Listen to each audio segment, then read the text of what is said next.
महायान पंथ का यह मूल सिद्धांत है कि विपश्यना ध्यान या अन्य ध्यान तब तक संभव नहीं है जब तक हमारे विचार और आचरण शुद्ध ना हो। मात्र आंखें मूंद कर एक स्थान पर बैठकर ध्यान में बैठ जाना एक व्यायाम है। इससे हमारे मस्तिष्क की तंत्रिकाओं को विश्राम अवश्य मिलता है।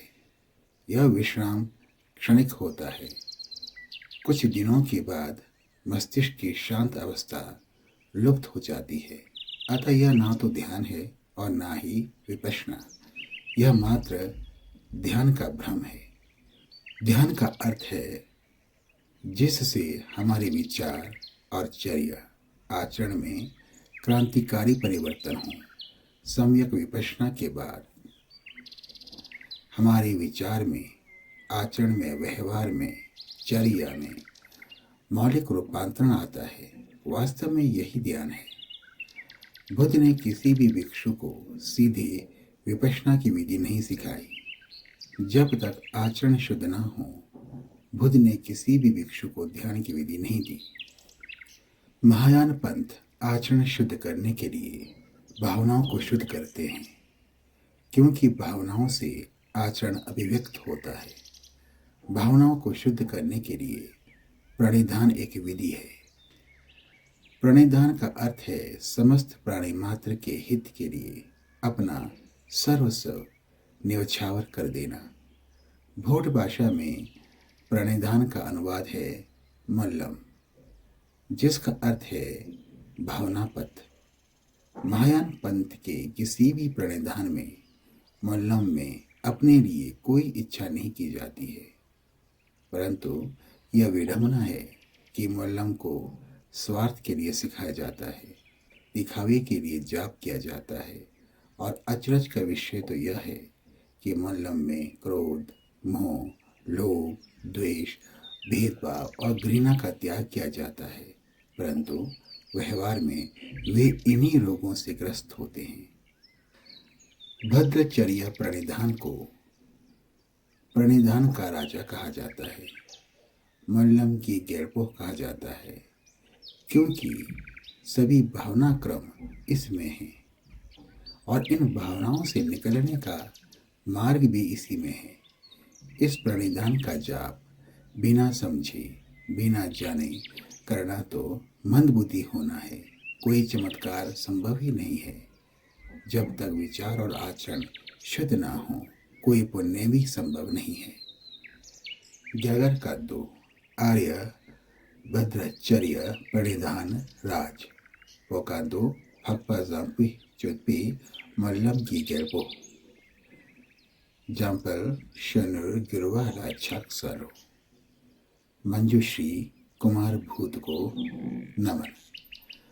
मंजुश्री कुमार भूत कोई व्यक्ति या पारलौकिक अभिव्यक्ति नहीं है, इसलिए इनके चित्र, नाम या मूर्ति की पूजा करने से कोई लाभ नहीं होता है।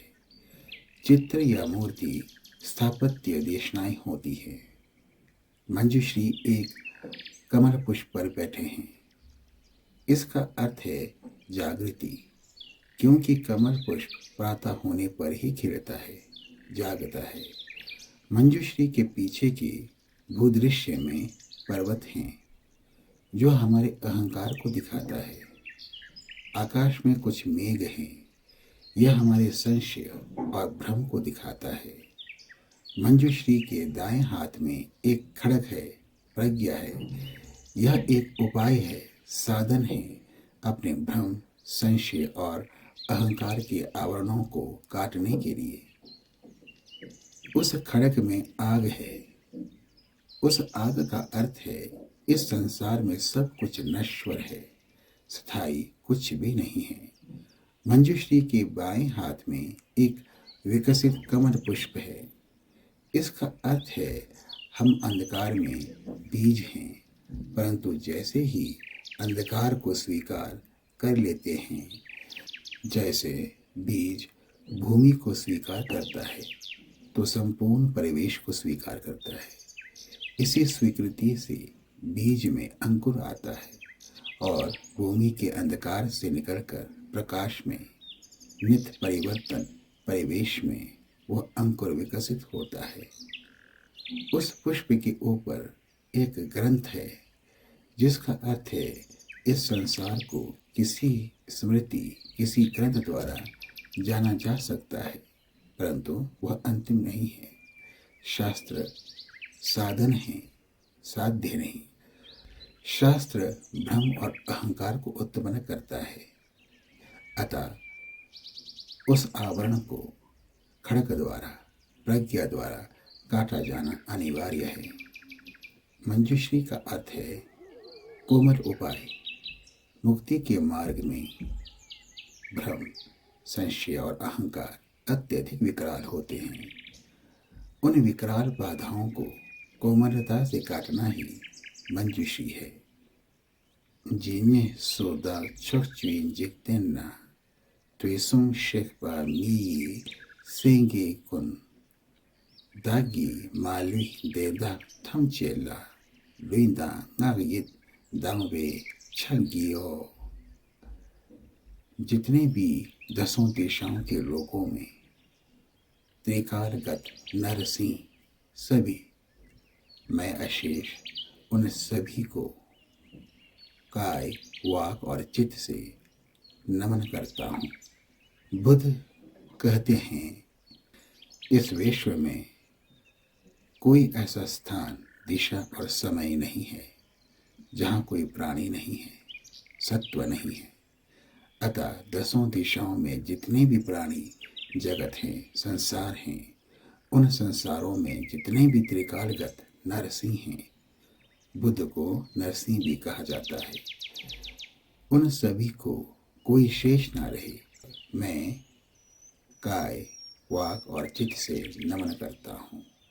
नमन का अर्थ है धारा में एक सार होना, जैसे नदी की धारा में एक सार होना, वायु वेग में एक सार होना। नमन पूर्ण समर्पण है। समय के 3 रूपों को हम जानते हैं। यह जीवन चक्र को निरूपित करता है, परंतु जो बुद्ध हैं वे इस जीवन चक्र से निकल जाते हैं, इसलिए उन्हें त्रिकालगत कहा जाता है। ज़ंगपो चुत्पी मल्लम तोब्दांगी गेलवा थामचे यिदकी मंसुंदो शेंगी तुलने लुइराप तुत्पाई गेलवा कुंडला राप्तो छक्सालो। भद्रचर्या परिधान बल से समस्त जिन मन द्वारा अभिमुख हैं। क्षेत्र कणों के समान काय प्रणत से सभी जिनों को प्रणाम करता हूँ। बुद्ध कहते हैं, जब तक आचरण में क्रांति ना हो तब तक ना बुद्ध को कोई जान सकता है और ना ही मुक्त हो सकता है। इसलिए बुद्ध ने अष्टांगिक मार्ग की देशना दी। ये 8 मार्ग चर्या आचरण शुद्धिकरण के लिए हैं। यही मार्ग भद्रचर्या है। समस्त जिन, यहाँ जिन का अर्थ है जिन्होंने अपनी इंद्रियों को जीत लिया है। इसलिए जागृत को, बुद्ध को जिन कहा जाता है। इस विश्व को जानने का एकमात्र माध्यम है हमारा मन। अतः जब हम यह स्वीकार कर लेते हैं कि समस्त चराचर में प्राणी जगत है, जो एक तथ्य है, उन संसारों में भी अधिकांश प्राणी मन के अंधकार में हैं, परंतु उन प्राणियों में भी कई जागृत हैं, कई बुद्ध हैं जो असंख्य हैं। वे मेरे मन द्वारा देखे गए हैं, जो मेरे समक्ष हैं। अनंत उन बुद्धों को नमन करने के लिए मैं अपने शरीर को असंख्य टुकड़ों में विसर्जित कर उन बुद्धों के समक्ष नतमस्तक होकर प्रणाम करता हूँ। इस धारणा का अर्थ है समस्त चराचर के सम्मुख विनीत होना। तुलचिक तेंगना तुलन्य सांगे नाम सांगे श्रेय की ऊना रूपा दा तेंतर छे की ईनम मालुपा थमचे गिरवा दागी खंवर मोए। एक रजकन के ऊपर रजकन जितने बुधगण जिन पुत्रों के मध्य विराजे हैं वे, इस प्रकार धर्मदातु गण अशेष समस्त जिन्हों से परिपूर्ण हैं, विश्वास करता हूँ। बुद्ध कहते हैं इस विश्व में जितने धूल कण हैं उतने अणु हैं, और उन अणुओं के ऊपर उन अणुओं के समान बुद्ध हैं, असंख्य हैं। उनके चारों ओर जिन पुत्र हैं, अर्थात जो जागृत होने के मार्ग पर हैं, बुद्ध उनके मध्य विराजे हैं। धर्मधातु का अर्थ किसी संस्थागत धर्म से नहीं है। धर्म का अर्थ है प्रत्येक अभिव्यक्ति का स्वभाव। इस विश्व में जो भी अभिव्यक्त हैं वह धर्म है, और उन सब में अशेष बुद्ध है, अर्थात बुद्ध सर्वत्र हैं। बुद्ध का अर्थ जागृति है, कोई व्यक्ति विशेष नहीं। देदा नाकपा में सत ग्यासो नम यहाँ की यनला ग्यासवी टाकुंगी ग्यारवा कुंगी योंतन रावजच्ची। उनकी प्रशंसा अक्षय सागर स्वर अंग सागर के सर्वघोष द्वारा सभी बुद्धों के गुणों का आख्यान करता हूँ। उन बुद्धों की प्रशंसा करना तो कभी न समाप्त होने वाले सागर के समान है। सागर के तरंगों के घोष के समान मैं उन सभी बुद्धों की गुणों की कहता हूँ। देवर शेपा थमचे दागी तो समस्त सुगत समस्त की स्तुति मैं करता हूँ। जो जीवन चक्र से निकल गए हों, वे समय की बाधाओं से भी निकल जाते हैं, उन्हें सुगत कहा जाता है। मैं उनकी स्तुति करता हूँ। इसका अर्थ चाटुकारिता नहीं है। स्तुति का अर्थ है जो गुण उनमें है वे मुझ में जागृत हो रहे हैं। मैं तो दम्पा ठेंपा दम्पा दांग सिलन्यन नम दांग जोपा दुख छुक दांग मर में छोंग दांग दोपोय दम्पा यी ग्यारवा देंदा लानी छत पड़ेगी। पुष्प उत्तम, माला उत्तम, वाद्यों लेपन छत्र श्रेष्ठ, दीपक श्रेष्ठ, धूप उत्तम से उन जिनों की पूजा करता हूँ। उत्तम पुष्प का अर्थ है अंधकार से निकलकर खिलना। उत्तम माला का अर्थ है समान गति, समान दृष्टि। वाद्यों का अर्थ है मन में जब कोई क्लेश नहीं रहता है, तब मन में एक तरंग उठती है। वह तरंग वाद्यों के समान संगीतमय होता है। लेपन का अर्थ है मन में विचार मलिनता है, उसे शुद्ध करना लेपन है। छत्र श्रेष्ठ का अर्थ है प्रतिपल मन को विचारों के विकार के ताप से रक्षा करना, अर्थात प्रतिपल सजग रहना।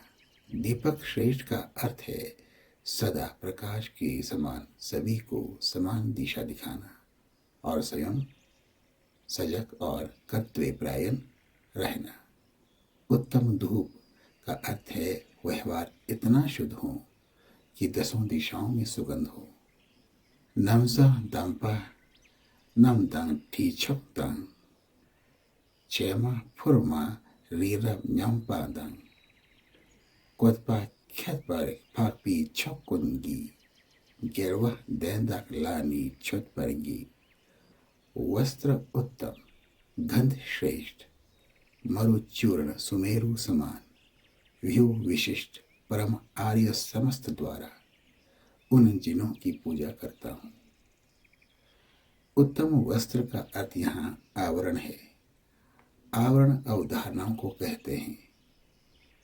मुक्ति मार्ग में एक माध्यम की आवश्यकता होती है। वे हमारी देशनाएं होती हैं। यद्यपि अंत में वह आवरण भी छूट जाता है। श्रेष्ठ गंध का अर्थ है व्यवहार में, विचार में, विचरण में शुद्धता। जितना भी मुझ में ज्ञान है वे अहंकार हैं, अंधकार हैं। उनको खंडित करके कण कण तोड़कर रेत कण समान एक ढेर है जो सुमेरु पर्वत के समान है। उन सभी को समर्पित कर, विसर्जित कर मैं जिनों की, बुद्धों की पूजा करता हूँ। विशिष्ट श्रेष्ठ व्यू से मैं पूजा करता हूँ। वास्तव में ध्यान के लिए एक धारणा, एक व्यू, एक मंडल की कल्पना की जाती है ताकि एकाग्रता गहराती जाए। यह व्यू प्रारंभिक चरण है। इसे त्यागना अनिवार्य होता है। पूजा का अर्थ होता है पूर्ण रूप से अहंकार को छोड़ देना। चौथा कांगनम ला मेद्या छेवा देंदा ग्यारवा थमचे ला यंग मोय। पूजा जो अनुत्तर विस्तृत है, उन जिन समस्त में विश्वास करता हूँ। बुद्ध कहते हैं जब तक प्रश्न है तब तक उत्तर है, जब तक संशय है तब तक प्रश्न है। प्रश्न और उत्तर दोनों ही अंधकार हैं, क्योंकि दोनों ही मन की कृति है। जब मन विलुप्त हो जाता है तब ना प्रश्न रहता है और ना ही कोई उत्तर। इसे ही अनुत्तर योग कहते हैं। यह अहंकार, जब अहंकार छूट जाता है वह पूजा है। ज़ांगपो चगला तात्पी तम दागी ग्यारवा कुल्ला छक्सा छत पड़ेगी। भद्रचर्या में श्रद्धा बल से जिन सभी को नमन पूजा करता हूँ। समर्पित होकर चलना ही श्रद्धा है। यह जाग कर चलना है। अष्टांग मार्ग पर चलते हुए मैं सभी बुद्धों को जो इस मार्ग पर चलकर बुद्ध हुए हैं उनको नमन करता हूँ। आज इतना ही। भवतु सर्वमंगलम।